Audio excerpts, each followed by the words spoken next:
Bonjour, je m'appelle Frédéric Naïm, je suis avocat à Paris et je suis spécialisé en droit fiscal.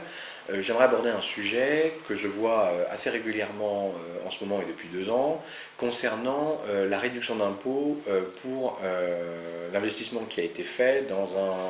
sur le fondement d'une loi, c'est l'article 199 B du Code général des impôts, et qui vise le domaine du Girardin industriel. Vous avez un dispositif qui existait jusqu'au 29 décembre 2010 dans le domaine du Girardin industriel et dans le domaine des énergies renouvelables et dans le domaine de l'énergie photovoltaïque, qui permettait en gros d'avoir une réduction d'impôt assez substantielle si vous investissiez dans des sociétés de location, notamment de panneaux photovoltaïques, à des exploitants chargés de revendre l'énergie à EDF. L'administration fiscale depuis 2010, et en réalité de manière massive depuis 2011, a remis en cause les réductions d'impôts dont ont bénéficié près de 25 000 contribuables, en soutenant en substance que la réduction d'impôt ne pouvait pas être acquise parce que l'exploitant n'avait pas été en mesure de vendre de l'énergie, donc de l'électricité à EDF, avant 2011. Il faut savoir que le dispositif de Girardin industriel dans le domaine du photovoltaïque a existé jusqu'au 29 décembre 2010, et l'administration fiscale soutient tout simplement que dès lors que la vente d'énergie n'a pu débuter qu'à partir du mois de mars 2011 à EDF, eh bien la réduction d'impôt qui a été sollicitée pour les années antérieures, 2008, 2009, 2010, n'est pas légale et l'administration l'a remise en cause.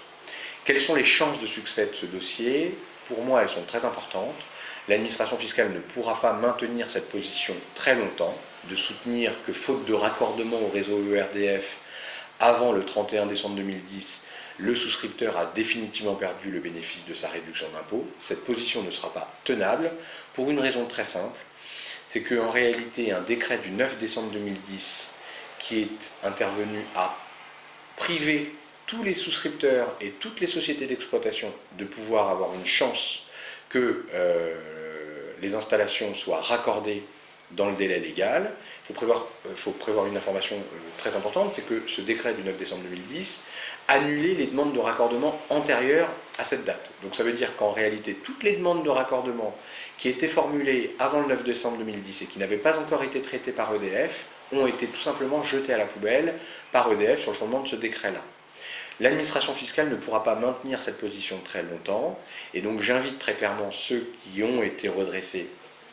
à se battre au moins sur la base de cet argument-là, parce qu'il est évident que l'administration ne tiendra pas cette position. Alors, l'administration a d'autres moyens qu'elle essaye d'invoquer de manière subsidiaire ou complémentaire dans certains cas, mais dans tous les cas, cet argument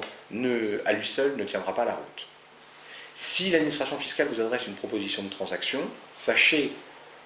que si vous acceptez cette transaction, qui aboutirait notamment à une réduction des pénalités ou à une remise en cause partielle de votre réduction d'impôt, vous n'aurez ensuite plus du tout la possibilité de contester la somme qui vous est réclamée. Même si un autre contribuable avait choisi de se bagarrer, de se défendre, d'obtenir dans 1 an ou dans 2 ans gain de cause sur le dossier. Autrement dit, si vous transigez aujourd'hui et que dans 1 an ou dans 2 ans, un contribuable obtient satisfaction, et que cela fasse jurisprudence, eh bien malheureusement, vous ne pourrez pas profiter de cette décision pour votre dossier, parce que vous aurez signé une transaction, une sorte d'accord de renonciation à vous bagarrer. Voilà, donc j'espère que cette information vous sera utile, et je vous souhaite bon courage dans votre action.